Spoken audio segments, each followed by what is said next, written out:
Welcome, everyone. This is Jamie Flinchbaugh, host of People Solve Problems. Today, we have a special guest, Joan Tafoya.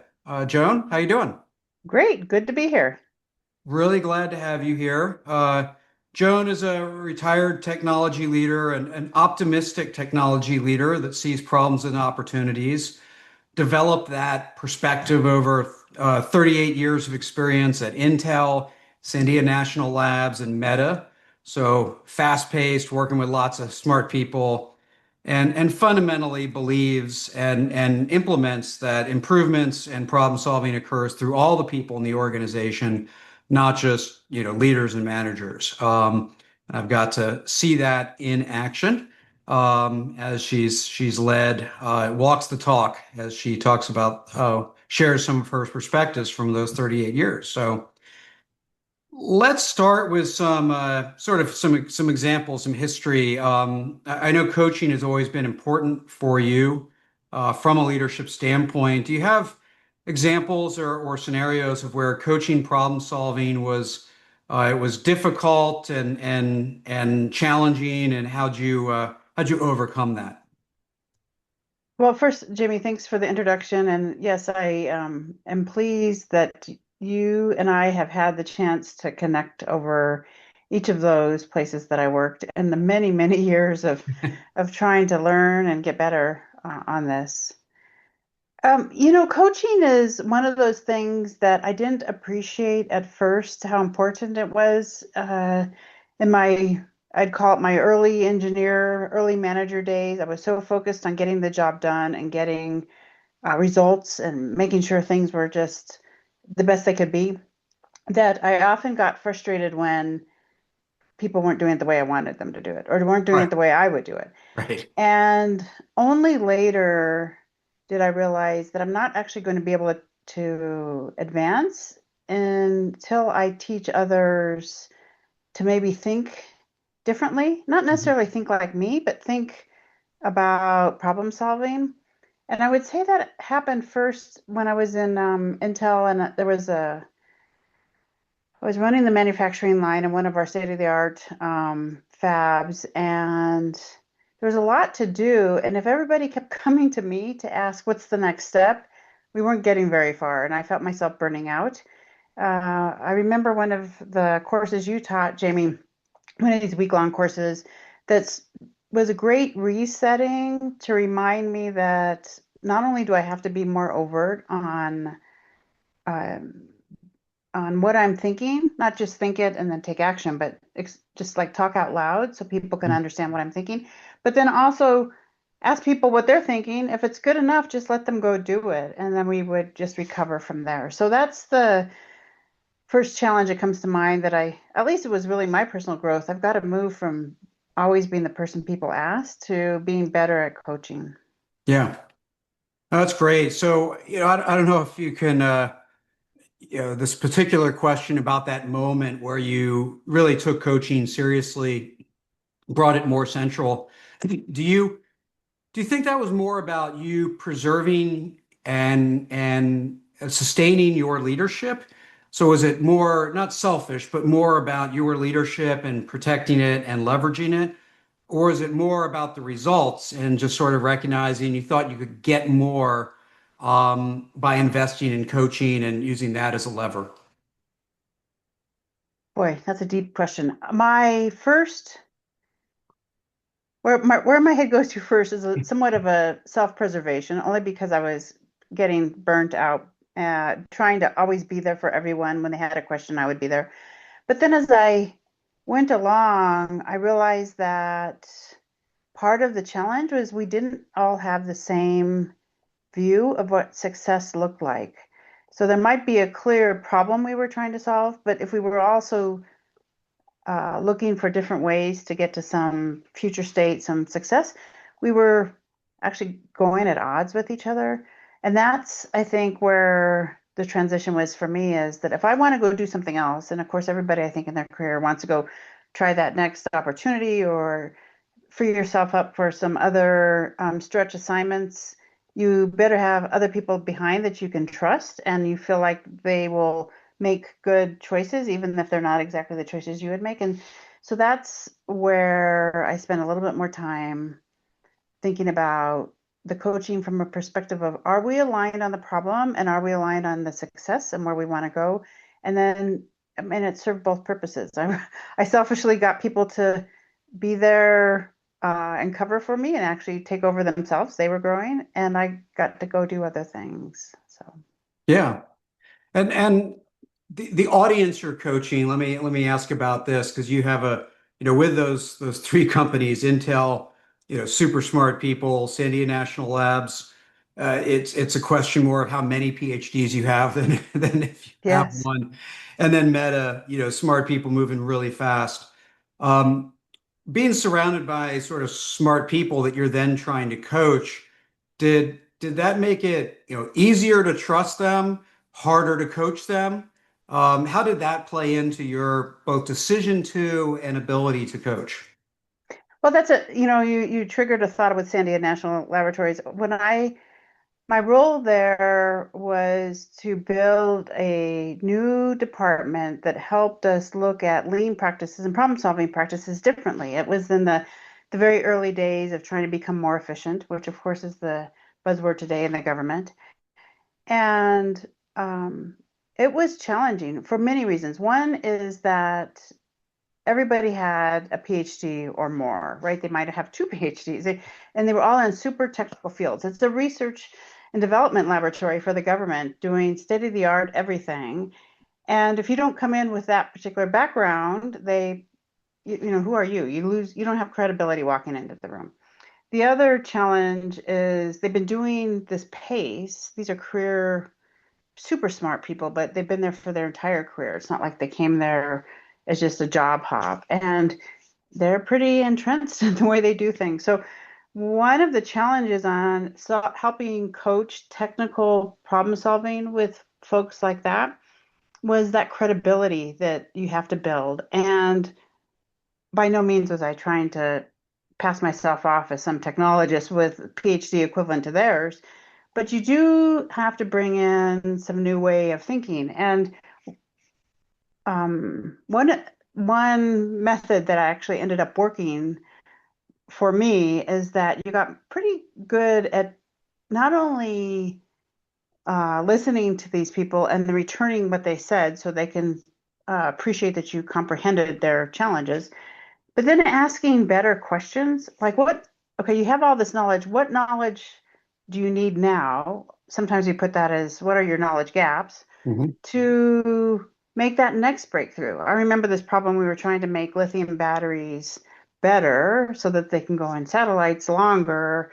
Anyway, it was a pretty complicated problem. I don't know much about that, but by an outside voice asking these problem questions that help them discover their knowledge gaps was a win-win for them and for me because they got introduced to a new way to solve problems. So Yeah, that's one way of doing it.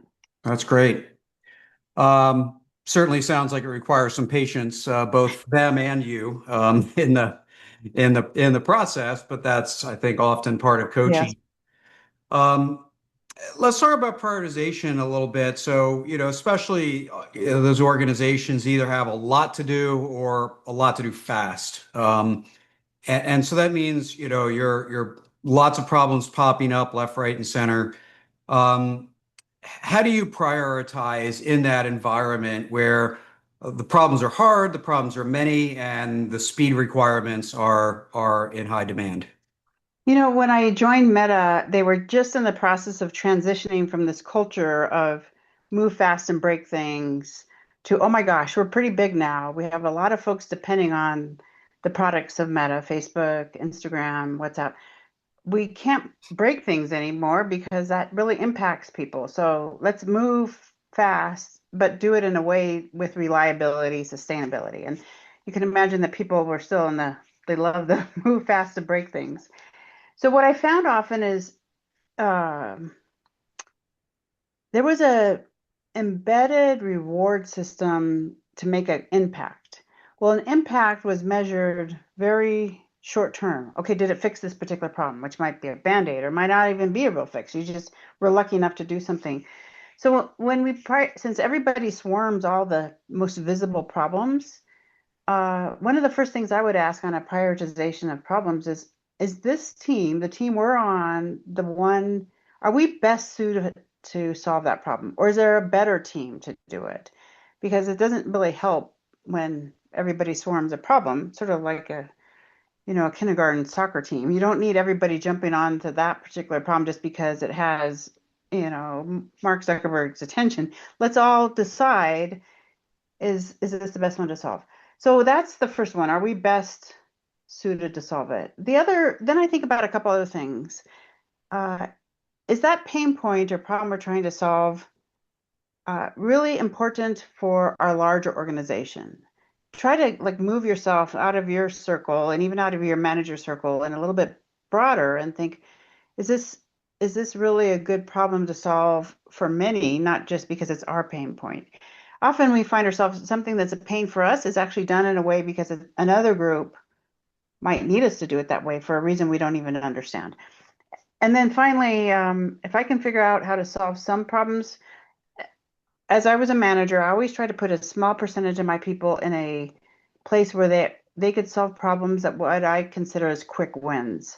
Not only does that help build positive morale for the team because you're getting something done, people appreciate, oh, look at that. They actually have a quick win. They've done something. They're not just sitting there admiring a problem. So Mhm. those are the things I think about is those quick wins and are we qualified? And is this really a bigger problem for others, not just us? Yeah, it's a great rubric to be using. I have to say that, we don't hear often, are we best suited to solve the problem? Often it's just, is the problem important? And we're here, let's go solve it.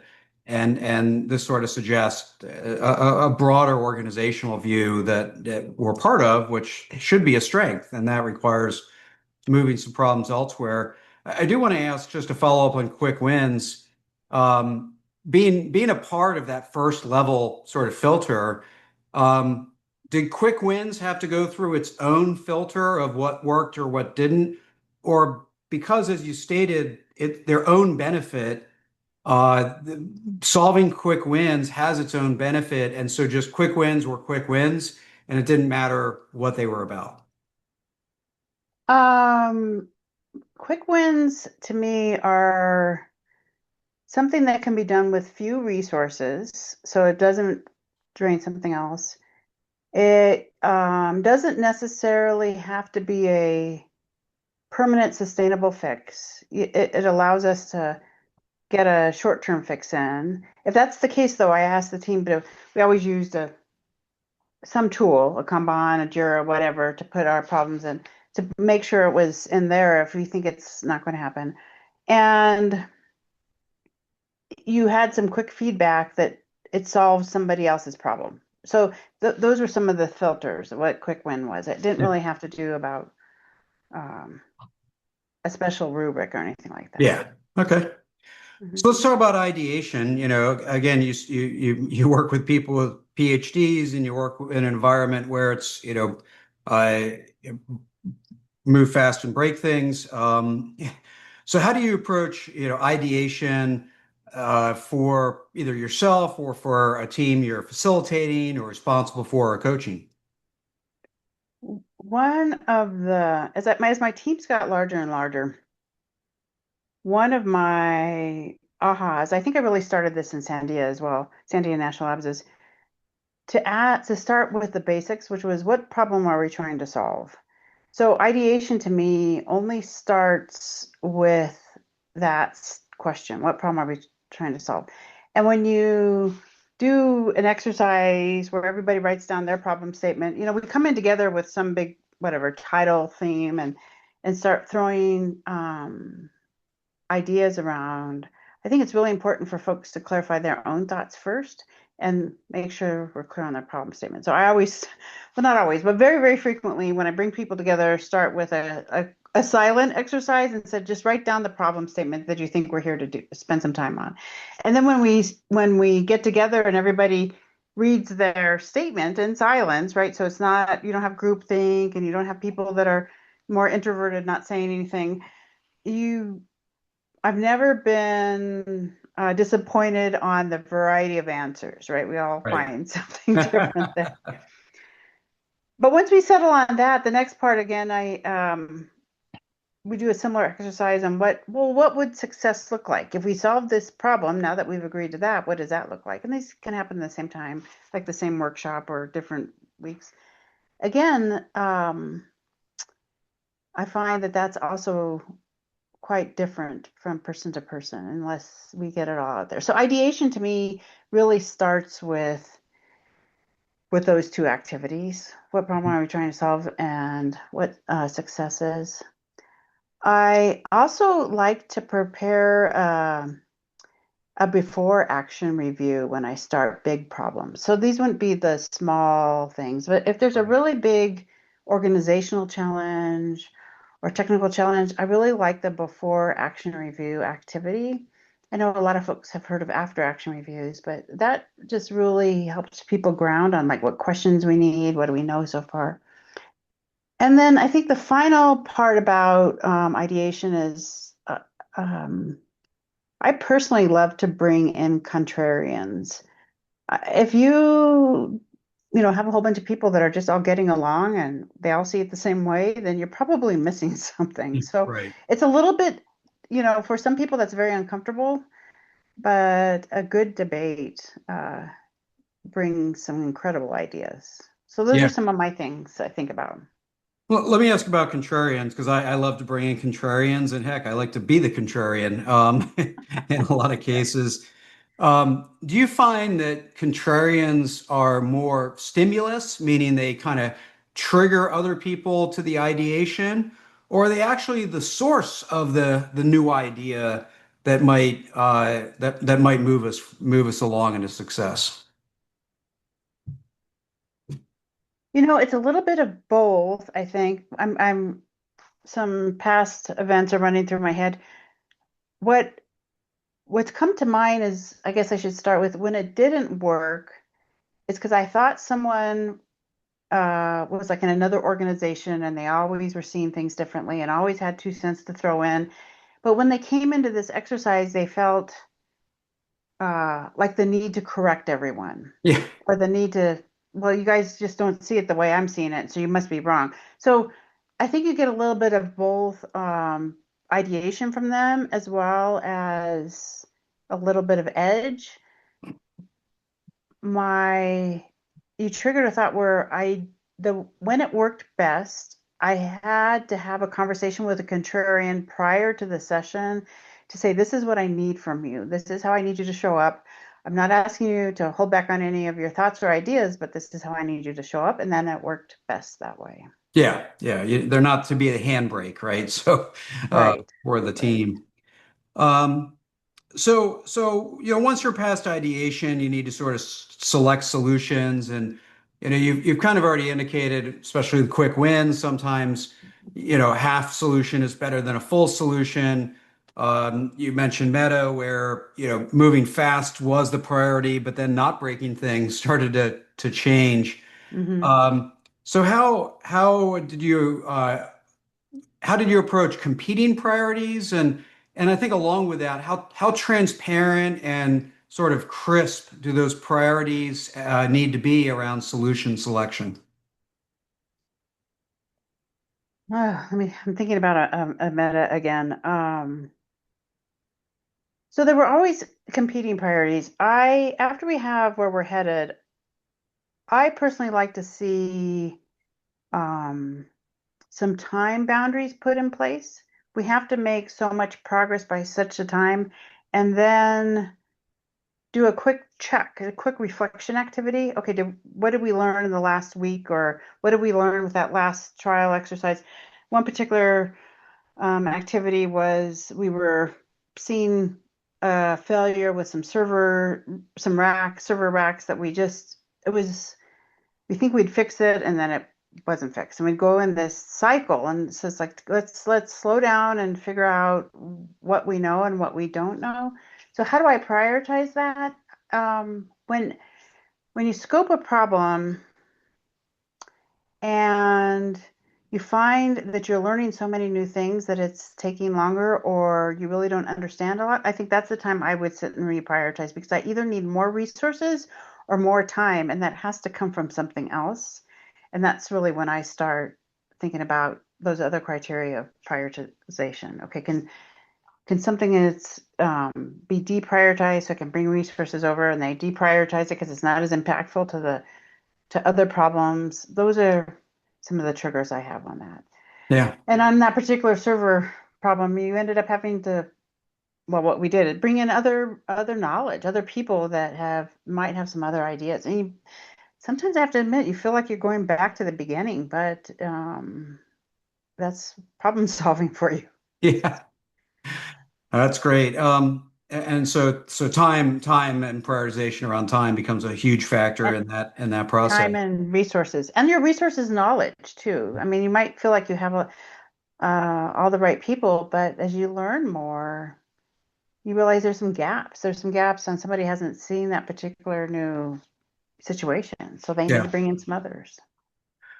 Let me ask you one last question. This is sort of just sort of some career advice.